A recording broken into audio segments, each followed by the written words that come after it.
ननंद भाभी और गणगौर का पर्व। राजस्थान के एक छोटे से गांव में जहां परंपराएं और रीति रिवाजों का विशेष महत्व था, वहां की महिलाएं पूरे उल्लास और श्रद्धा से गणगौर का पर्व मनाती थी। इस गांव में सुमित्रा और रुक्मणी नाम की दो स्त्रियां थी, एक ननंद और दूसरी भाभी। दोनों के बीच एक गहरा स्नेह था, जिसे गाँव की हर महिला उदाहरण मानती थी। सुमित्रा एक सुंदर, चंचल और तेजस्वी कन्या थी, जिसे उसके घर में सभी बहुत प्रेम करते थे। उसका बड़ा भाई आनंद विवाह के बाद अपनी पत्नी रुक्मणी को घर लाया था। रुक्मणी सुंदर, सुशील और बहुत ही स्नेही स्वभाव की थी। ननंद और भाभी का रिश्ता अक्सर रूखा सूखा या तनावपूर्ण होता है, लेकिन सुमित्रा और रुक्मणी का रिश्ता बहनों जैसा था। गांव में गणगौर का पर्व आने ही वाला था। महिलाएं इसकी तैयारियों में जुट गई थी। मिट्टी से गणगौर और शिव पार्वती की मूर्तियां बनाने का काम शुरू हो चुका था। सुमित्रा और रुक्मणी भी इस आयोजन के लिए बहुत उत्साहित थे। भाभी,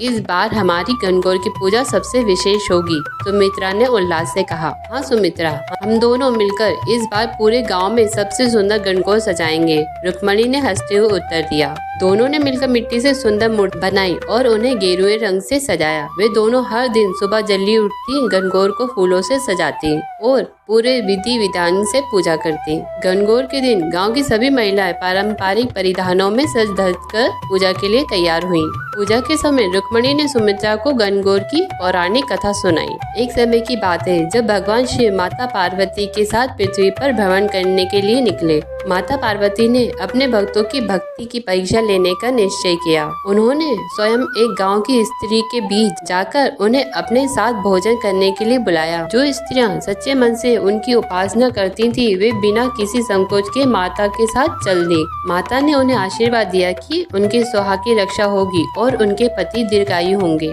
सुमित्रा यह कथा सुनकर बहुत प्रभावित हुई। वह मन ही मन यह संकल्प ले चुकी थी कि जब उसका विवाह होगा तो वह भी इस पर्व को पूरी श्रद्धा से मनाएगी।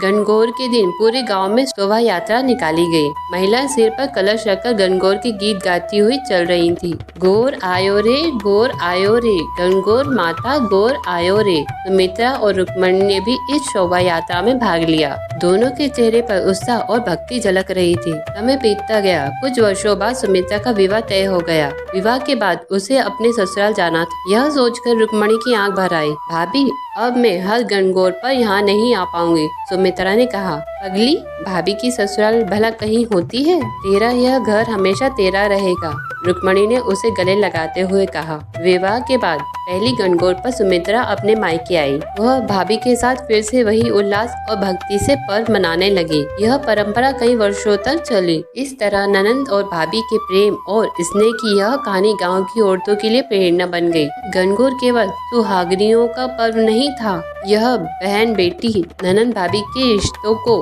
और अधिक मधुर बनाने वाला एक पावन पर्व था। जय हो गणगौर माता की।